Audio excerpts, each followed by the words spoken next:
ሰውየው ቄስ ናቸው።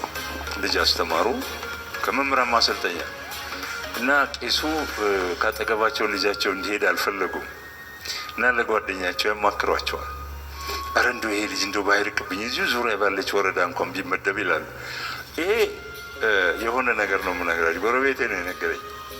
ታዲያ ምን ችግር አለ ለአቶ ከሌ ነገረውና እሱ መላ አያጣም ይሏቸዋል።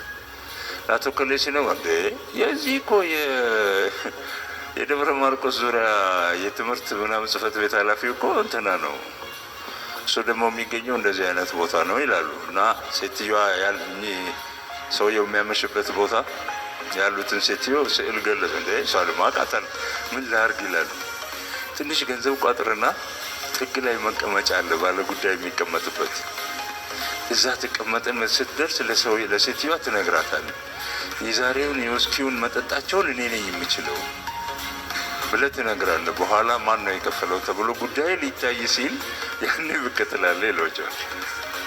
ኋላ አረጉና ስትራቴጂክ ይሄ ምንድን ነው እነኛ ቦታ ተቀምጠዋል። ሰውየው እንደተባለው በሰዓታቸው መጡ።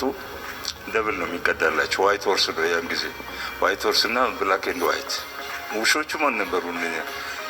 ዶንት ፎርጌት ቱ ብሪንግ ሆም ዘ ዶግስ ነበር የሚለው ያኔ። ኤኒዌይስ ያንን ሁለት ነው የሚያደርጉላቸው እኚህ ባለስልጣኑ ያኔ የነበሩት። እንዲህ ብለው ሲያስቀምጡ እንደ ዶሮ ባዶ ነው መለኪያው የሚቀመጠው። እንዲህ አርገው ሲቀመጥ ባዶ ነው። ሶስተኛው ላይ ሲደርሱ ዋጋውን ጠይቀዋል። ቄሱ ጨነቃቸው። እዛ ጥግ ላይ እስካሁን ጉዳያቸው አልተነገረም። ማን እንደሆነ የታወቀ ነገር ጨነቃቸውና ምንም አላሉ። ቀስ ብለው አጠገባቸው ባለ መስኮት ፊት ለፊት የምትታይ ቤተ ክርስቲያን አለች ማርያም። በዛ በኩል ጥምጥማቸውን እንዳለ እንደዚህ ይዘው አዛኝቱ አረ በቃህ በይው፣ አረ በቃህ በይው፣ አረ በቃህ በይው አሉ።